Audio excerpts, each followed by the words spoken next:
இன்னைக்கு எபிசோட்ல கோபியை யாரு வீட்டுக்கு கூட்டிட்டு போறதுன்னு ஒரு சண்டை வருது. பாட்டி கோபி முன்னாடி ராதிகாவோட சண்டை போடாம ரொம்ப பவ்யமா இருக்க மாதிரி நடிக்கிறாங்க.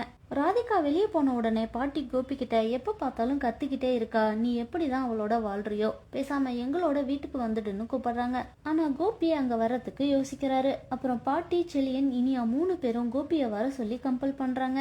பாட்டி வெளியே வந்ததும் ராதிகா கிட்ட கோபியை நான் தான் கூட்டிட்டு போவேன்னு சொல்லி கோவப்படுறாங்க. எழில் பாக்யாவுக்கு கால் பண்ணி ஹாஸ்பிட்டல்ல நடக்கிற சண்டையை சொல்றான். பாக்யா ஹாஸ்பிட்டலுக்கு வந்து கோபியை ராதிகாவோட அனுப்பி வைங்கன்னு சொல்லியும் பாட்டி கேட்கவே இல்லை. சண்டை போயிட்டே தான் இருக்கு. கடைசியா பாட்டி என் புள்ளைய கூட்டிட்டு நான் தனியா போறேன்னு சொல்றாங்க. ராதிகா கோபியை கேட்கலான்னு போய் நான் இனிமே உங்களோட சண்டை போடவே மாட்டேன், வீட்டுக்கு வாங்கன்னு கூப்பிடுறாங்க. இனியா வந்து அழுதுட்டே எங்க கூட வீட்டுக்கு வாங்கன்னு கூப்பிடுறா. எல்லாரும் மாத்தி மாத்தி பேசினதுல என்ன பண்றதுன்னே தெரியாம கோபி முழிச்சிட்டு இருக்காரு. அப்புறம் அம்மாவோட போறேன்னு ராதிகா கிட்ட சொல்றாரு. ராதிகாவும் கோச்சிட்டு அங்க இருந்து கிளம்பிடுறாங்க. என்ன நடக்க போகுதுன்னு நாளைக்கு எபிசோட்ல பார்க்கலாம்.